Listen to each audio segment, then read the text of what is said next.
তো দেখুন বন্ধুরা, আজ আমি বানিয়েছি মুগ ডালের পাকান পিঠে। তো এই শীতে মুগ ডালের পাকান পিঠে যদি না খেয়ে থাকেন তাহলে এই শীতটা কিন্তু অসম্পূর্ণ থেকে যাবে, মিস করবেন। তো এই রসালো মুগ ডালের পাকান পিঠে এত অসম্ভব মজার হয়, ভাবতেই পারবেন না। বাড়িতে থাকা সামান্য উপকরণ দিয়েই বানানো হয়ে যায়। তো আসুন পিঠেটা কিভাবে বানিয়েছি সেটাই আজকে বলবো।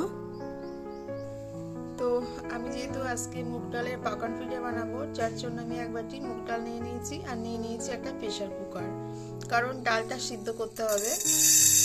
তো হাঁড়িতে বা কড়াইতে করলে ডালটা অনেকটা টাইম লেগে যাবে সিদ্ধ করতে, যার জন্য আমি এই কুকারে সিদ্ধ করে নেব। তো আমি গ্যাসে কুকারটা বসিয়ে দিয়েছি আর ডালটা একটু নাড়াচাড়া করে নিচ্ছি। 1 থেকে 2 মিনিট একটু হালকা করে ভাজা ভাজা করে নেব। তো ডালটা আমি 3 মিনিট মতো ভাজা করে নিয়েছি। আর ডালটা যখন ভাজা করতে হবে গ্যাসটা একদম লো ফ্লেমে দিতে হবে, হাই হিটে দিলে পুড়ে যাবে। তো ডাল থেকে একটা সুন্দর স্মেল আসছে, এবার আমি জল দিয়ে দেব।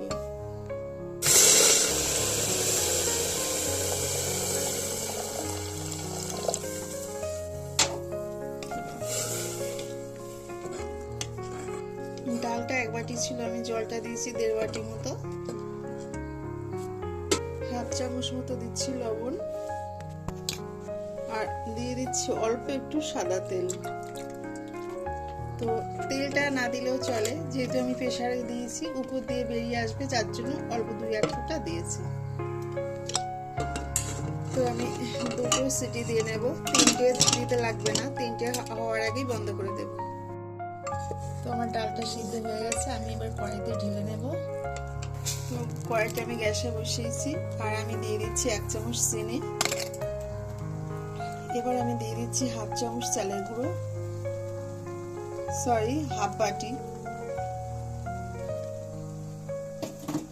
তো এটা আমি খুব ভালো করে নাড়িয়ে নেব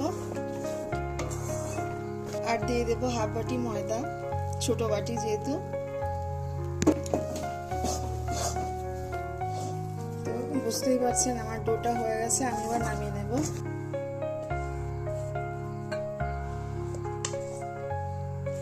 তো ডোটা আমি একটা প্লেটে ঢেলে নিলাম আর একটু ঠান্ডা করে নেব, যেহেতু এখন প্রচন্ড গরম আছে, হাত দেওয়া যাবে না। তো আমি একটু হাতে ঘি লাগিয়ে নিয়েছি, নিয়ে ডোটা একটু খুব ভালো করে মেখে নেব।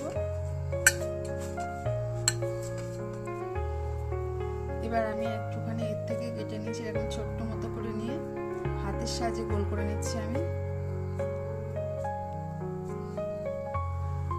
এইভাবে গোল করে নিয়েছি, নিয়ে আমি হাত দিয়ে একটু চেপে দেবো এরকম ভাবে।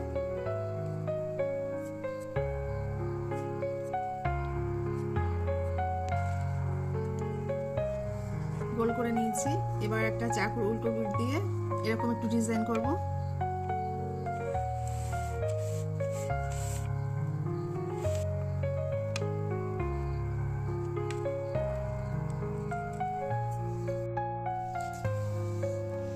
তো দেখুন বন্ধুরা, আমি সমস্ত পিঠেগুলো রেডি করে নিয়েছি আর এইভাবে ডিজাইন করেছি, কত সুন্দর দেখতে লাগছে। তো এই পিঠাগুলো আমি এবারে তেলে ভেজে নেব। তো কত তাড়াতাড়ি করে নিলাম হাতের সাহায্যে পাকান পিঠের ডিজাইন। তো আমি গ্যাসের উপরে কড়াইতে তেল বসিয়েছি আর গরমও হয়ে গেছে, আমি ওই পিঠেগুলো দিয়ে দেবো একটা একটা করে।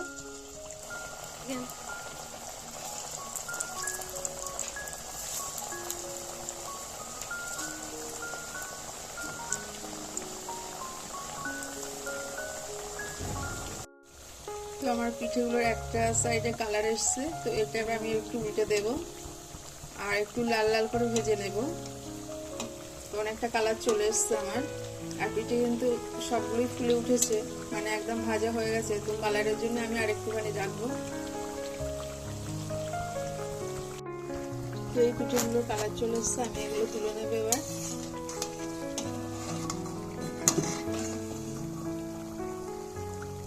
তো আমি বাকি পিঠেগুলো একই রকম ভাবে ভেজে নেব। তো আমি আবারও গ্যাসের উপরে কড়াই বসিয়েছি আর যেহেতু চিনি শিরা বানাতে হবে, 1 কাপ বড় কাপের চিনি দিয়ে দিলাম আর এই বড় কাপেরই 1 কাপ জল দিয়ে দেব। তো চিনির শিরাটা আমি খুব বেশি পাতলাও করব না, খুব গাঢ়ও করব না, তো চিনিটা গলে যাওয়া পর্যন্ত অপেক্ষা করব। তো আমার চিনিটা ফুটে গিয়েছে আর গলেও গিয়েছে, তো আমি 2টো এলাচ দিয়ে দিলাম। তো চিনি শিরাটা আমি নামিয়ে একটু ঠান্ডা করে নেবো, রেডি হয়ে গেছে। আর এতে আমি একটু ফুড কালার দিয়ে নেবো। তো এই যে আমি পিঠেগুলো সমস্ত ভাজা করে নেওয়ার পরে তুলে নিয়েছিলাম। তো দেখতে কতটা সুন্দর লাগছে এখনই দেখুন। তো এবার আমি চিনি রসে পুড়িয়ে দেব। তো চিনি শিরাটা একটু ঠান্ডা হয়ে গেছে, আর একটু ফুড কালার দিয়ে নিয়েছি, সেটা বলে নিয়েছিলাম। তো পিঠেগুলো আমি দিয়ে দিলাম এবার।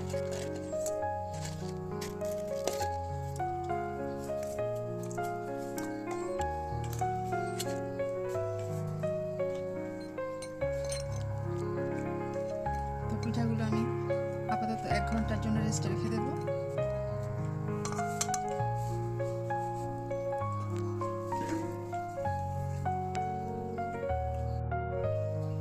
তো দেখুন আমি এই পিঠাটা এই চিনি শিরায় 1 থেকে 1.5 ঘন্টা ভিজিয়ে রেখেছিলাম। তো রসটা অনেকটাই শুষে নিয়েছে, আর পিঠাগুলো ফুলে কেমন বড় বড় হয়েছে, তো দেখতে কত সুন্দর হয়েছে।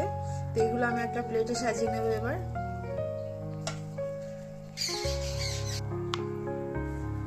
তো দেখুন আমি প্লেটে তুলে নিয়েছি পিঠেগুলো, একেবারে রসে ডোবা মুগ ডালের পাখার পিঠে।